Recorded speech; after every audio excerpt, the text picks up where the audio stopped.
About 50% of all Americans live on just 1% of the land, while vast stretches, forests, deserts, mountains, and plains remain nearly empty. Did you know nearly half of the USA is practically empty, despite having over 334 million people? Picture this. New York City's 5 boroughs are home to more than 8.5 million people, nearly twice the population of Wyoming. Meanwhile, huge parts of the American West have just 1 or 2 people per square mile, sometimes even less. It's a dramatic contrast to the bustling cities we usually associate with the USA. To put it in perspective, the USA covers about 3.8 million square miles, making it the 3rd largest country by land area in the world, after Russia and Canada. But this huge land isn't filled evenly with people. Major cities like New York, Los Angeles, and Chicago attract large crowds because of their opportunities, resources, and infrastructure.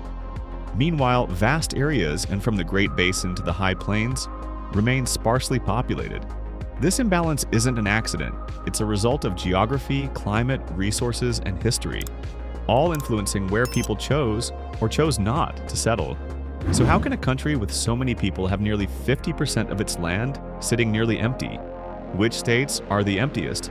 The ones where you can drive for miles without seeing a single soul?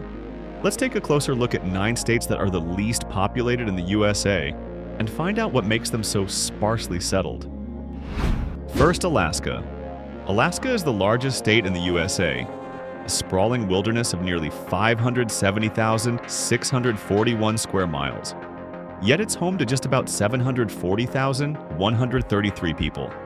That means there's about 1 person for every square mile, making it the least dense state in the country. This dramatic emptiness isn't hard to explain. Alaska's climate is harsh and unforgiving. Winters here are long, often lasting more than 7 months, and freezing. Temperatures frequently drop below -30 degrees Fahrenheit in the interior, while the Arctic North sees 24 hours of freezing dark in the depths of December. The growing season is tiny, permafrost underpins much of the land, and icy conditions make developing large communities challenging. Most of Alaska is wilderness: mountains, forests, glaciers, and barren Arctic plains. It's a land divided by dramatic ranges, glaciated fjords, and rivers. The majority of communities aren't connected by road. Nearly 75% can only be reached by small planes or boats. Furthermore, over 60% of Alaska's land is federal, designated as national parks, wildlife refuges, and forests, which means it's off-limits to large-scale settlement. This tough climate and geographical isolation shape its industries and lifestyle. The main industries here, oil, mining, fishing, tourism, and federal services, require specialized workers and small crews, not large permanent settlements. Importing food and goods drives up the cost of living, making daily life more expensive and challenging. Climate change is adding a dramatic twist, causing permafrost to melt, coastal erosion to undermine villages, and weakening the ice roads many rely on in the deep of winter. For those who stay, Alaska offers peace, independence, and wilderness, but at a price. Few people are willing or able to face the harsh conditions that come with it. Second, Wyoming. Wyoming, the least populous state in the lower 48, is home to just about 587,618 people, spreading 6 people across each square mile. It's a land defined by wide open spaces, prairies, plateaus, and mountains, where the human footprint is small and distant from city centers. Winters can be bitterly cold and long, with freezing temperatures frequently dropping below 0. Winds roar across the plateaus, adding a piercing chill. Summers are warm during the day, money often in the 80-degree Fahrenheit range, but nights cool rapidly, reflecting the state's dramatic elevations. Much of Wyoming receives less than 10 inches of rain each year, making it a true semi-arid climate, a place of sparse vegetation and tough growing conditions. Geographically, Wyoming straddles 2 worlds, the Great Plains to the east and the Rocky Mountains to the west. This dramatic, sometimes inhospitable landscape has kept large settlements from taking root and growing. Coal, oil, and natural gas extraction underpins much of its income, alongside ranching and tourism to iconic national parks like Yellowstone and Grand Teton. But these industries employ specialized workers in small communities, not large metropolitan centers. Furthermore, restrictive zoning and minimum lot sizes make developing dense settlements challenging. Young people frequently move away in search of opportunities in bigger, more diverse cities. Still, there's a unique appeal here, a feeling of freedom and peace you'd be hard-pressed to find elsewhere. The people who call Wyoming home appreciate its wide-open spaces, strong traditions, and a lifestyle that lets them live more independently and close to nature. Third, Montana. North of Wyoming lies Montana, the fourth largest state by land area, yet it's home to just about 1.13 million people. That's roughly 7.6 people for every square mile. Montana's climate is tough and unpredictable. Winters are long, often from October all the way into April. Freezing temperatures, heavy snowfall, and icy conditions are the norm. The western side is defined by dramatic mountains and deep valleys, while the eastern side opens up into the Great Plains, a land of gentle hills and sprawling ranches. For years it relied on agriculture, tourism, logging, and mining. Today, the healthcare industry is growing quickly, and sectors like technology and specialized agriculture are also on the rise. Despite having lots of space, its desirable cities, places like Bozeman and Missoula, are experiencing a housing crisis. Median home prices jumped nearly 90% between 2018 and 2023, much faster than income growth. Some lawmakers tried to ease this by allowing more duplex and multi-unit buildings, a policy called the Montana Miracle. But many homeowners pushed back, not wanting to lose their single-family neighborhoods. Meanwhile, Montana struggles with wildfires, harsh winters, and a lack of extensive public transport, adding to the feeling of isolation for those who live here. Fourth, Idaho. Idaho, the gem state, a place defined by dramatic mountains, deep forests, and rich agricultural land. Idaho has about 2 million people, roughly 23.6 people for each square mile, making it the 13th least populous and 7th least dense state in the USA. Idaho's climate is a land of contrasts. In the Panhandle, a maritime influence brings more clouds, rain, and snow. Meanwhile, the southern and eastern areas have a more continental climate, drier summers and freezing, snowier winters, alongside dramatic temperature swings. Most people live in the Snake River Plain, a valley in southern Idaho that includes cities like Boise, Meridian, and Nampa. Here, the land is more hospitable, agricultural, and a center for commerce and technology.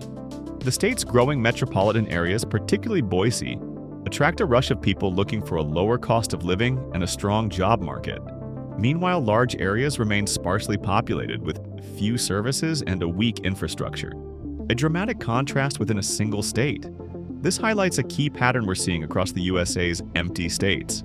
Growth is uneven, clustering in a few hubs and leaving vast rural spaces nearly abandoned.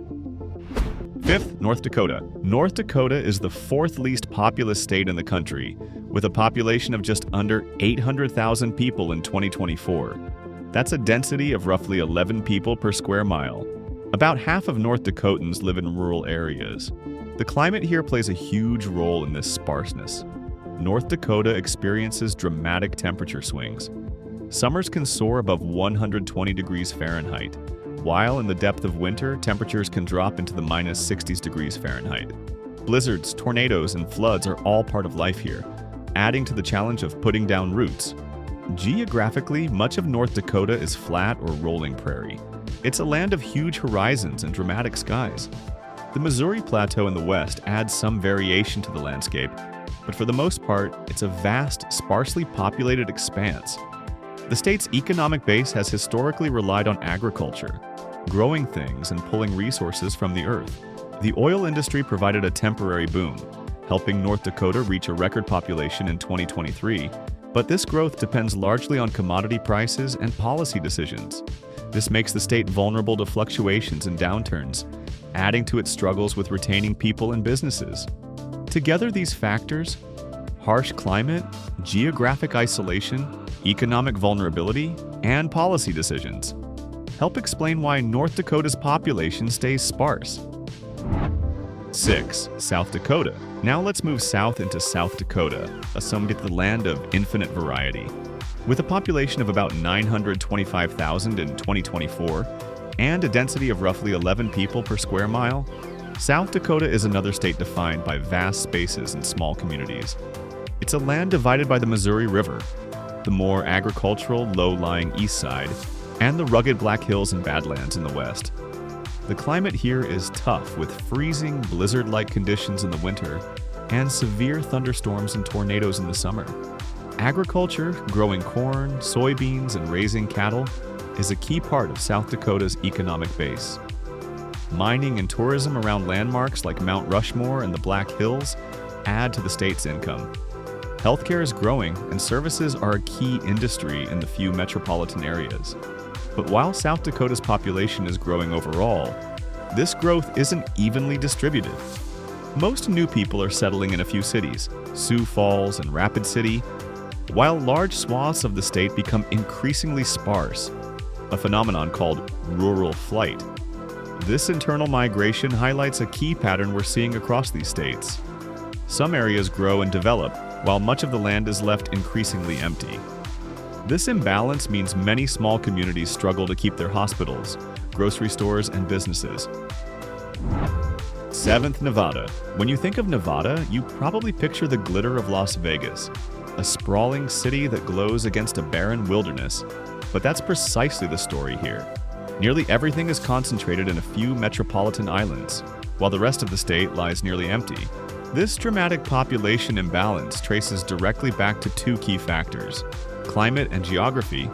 Most of Nevada falls within the Great Basin, a dramatic basin and range landscape made up of parallel mountains separated by flat, arid valleys.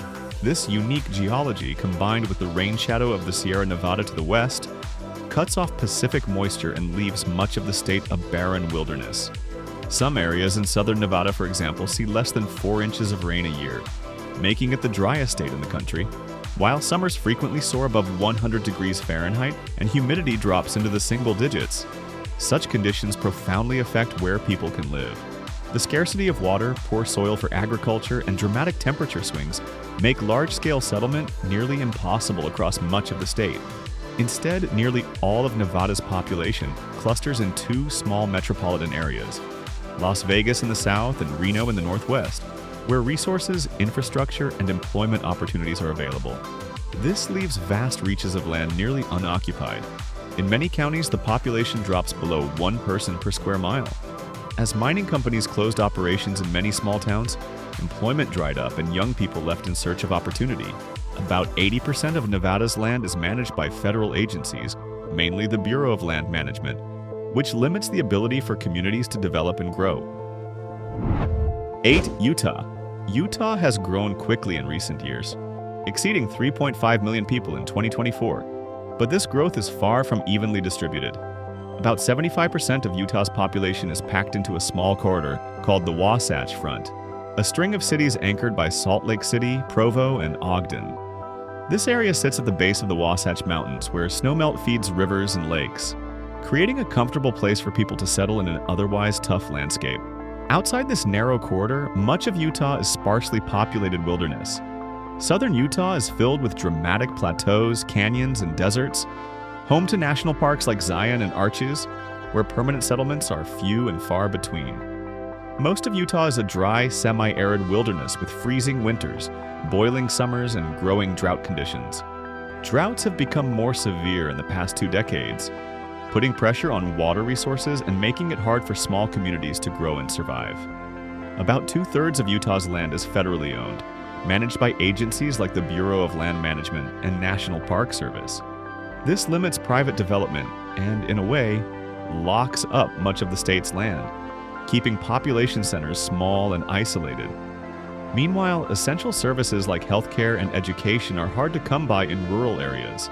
Some communities are hours away from a hospital or a primary care doctor.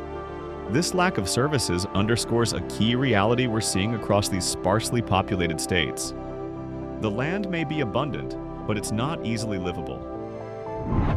9. New Mexico. New Mexico is the 5th largest state by area, yet it has a population of just over 2.1 million people in 2024. Outside a few cities, much of the state is nearly empty, a vast, dramatic landscape where people are few and far between. The climate here is predominantly arid or semi-arid, with low precipitation and dramatic temperature swings. Daytime temperatures can soar past 100 degrees Fahrenheit in summer, and drop below freezing at night in the mountains.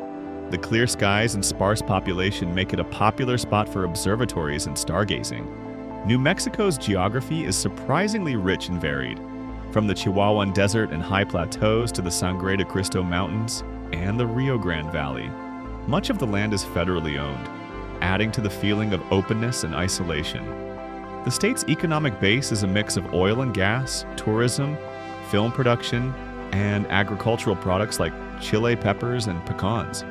The state struggles with persistent poverty.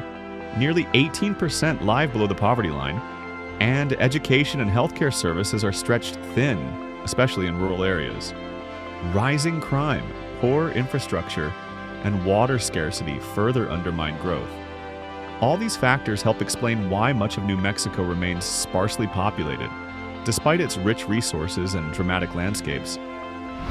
The sparse population of these 9 states traces back directly to their unique history of exploration, settlement, and policy decisions. Native tribes lived here for millennia, but their small, dispersed communities barely registered on a map made by European settlers. When European and American explorers first entered these areas in the 18th and 19th centuries, from Dominguez and Escalante in 1776 to Jedediah Smith in 1826, they described a harsh land, poor for agriculture and hard to navigate. The Homestead Act of 1862 tried to populate these regions by offering free land, but much of it was unsuitable for traditional farming, causing many homesteaders to move away. Gold and silver rushes like the 1849 gold rush and the 1859 Comstock lode briefly drew people in, yet these boom towns often turned into ghost towns once resources were gone. Ranching and mining remained viable industries in a few areas, but policy decisions kept large swaths under federal control for forests, parks, reservations, and military bases. Furthermore, the federal government chose not to transfer much land into private hands, which meant there were few incentives for permanent settlement. So that's the story of why nearly half of America is sparsely populated. It all comes down to a combination of tough geographic conditions, dramatic climate, poor soil, weak infrastructure, and limited resources. Factors that make large settlements hard to sustain. From closed basins and barren deserts to freezing mountains and sprawling wilderness, much of this land simply isn't designed to support large communities. Distance from services, weak roads, unreliable internet, and a scarcity of job opportunities all contribute to the feeling of isolation in these regions. Climate change adds pressure to already scarce water and agricultural resources, making future growth even more challenging. Some of these conditions have deep historical roots, from federal land policy to decisions made generations ago about homesteading and infrastructure.